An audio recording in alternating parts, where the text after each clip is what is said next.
예, 저도 침대에 누워가지고 스마트폰 들다가 얼굴에 떨어뜨려도 보고요. 이렇게 좁은 화면을 집중하다가 보면은 어깨라든지 목, 척추에 이상이 생길 수도 있지만요. 득괴로뱅이라고 하는 이런 증상이 있습니다.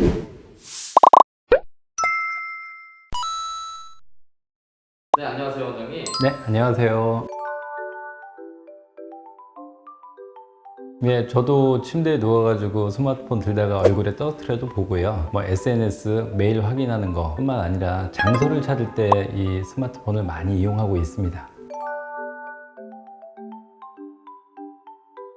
스마트폰을 오래 사용하다 보면은 목도 빠져 있고, 그 다음에 어깨, 그 다음에 두통, 그 다음에 시력이 좀 나빠지거나 캄캄해지는 것도 있고요. 그 다음에 이제 손목으로 이제 스마트폰을 이렇게 들게 되니까 손가락이든지 손목 쪽에 통증을 많이 저도 이제 가지고 있습니다.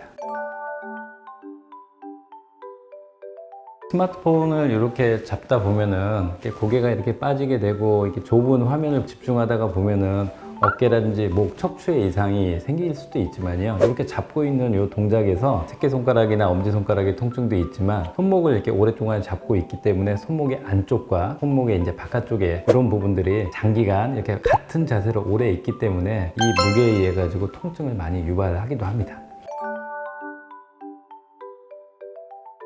크게 이제 두 가지가 있습니다. 이 안쪽에 수근관 증후군이라고 하는 증상, 정중신경 증후군이라고 얘기도 하지만 안쪽에 있는 증상이 하나가 있고요. 또 그리고 엄지손가락 쪽 위쪽에 가까이에 건초염이 있는데 득괴로뱅이라고 하는 이런 증상이 있습니다. 그래서 이 두 가지를 감별하는 그 간단한 테스트가 있습니다. 우리가 손을 이렇게 모아보고 이런 식으로 해가지고 한 1분 정도 했을 때 그 손목 안쪽으로 통증이 있거나 저리거나 시큰거림이 있다라고 하면 우리가 수근관 증후군, 정중신경 증후군이라고 얘기를 하고요. 엄지손가락을 이렇게 굽혀서 내 손가락으로 잡은 상태에서 이거를 이렇게 꺾어보면 이 부분에 통증이 있거나 이 부분이 찌릿찌릿한 증상이 있으면 이 부분에 이제 건초염을 진단할 수 있는 간단한 테스트라고 볼 수가 있습니다.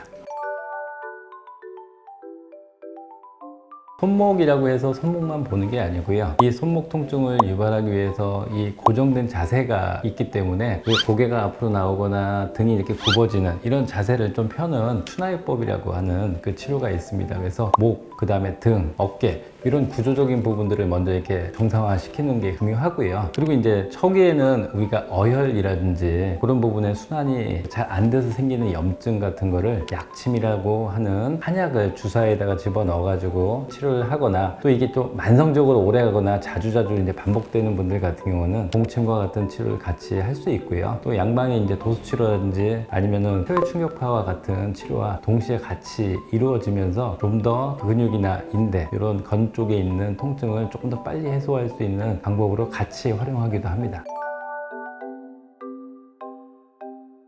일단 가장 좋은 거는 안 쓰는 게 가장 좀 좋습니다. 근데 이제 어쩔 수 없이 쓰게 되는 경우가 많이 있습니다. 그래서 이 고정된 자세로 이렇게 잡고 있는 것보다는 이런 거치대, 독서대를 이용해서 이렇게 스마트폰을 이렇게 놓고 바라보게 해서 손을 좀 더 자유롭게 하는 게 가장 좀 좋을 것 같고요. 그리고 이제 바른 자세와 스트레칭, 손목을 이런 식으로 해서 쭉 꺾어준다든지 이렇게 해주시는 스트레칭 같은 거를 자주자주 해주시면 이 손목에 대한 증상이나 질환을 예방할 수 있다고 볼 수 있습니다.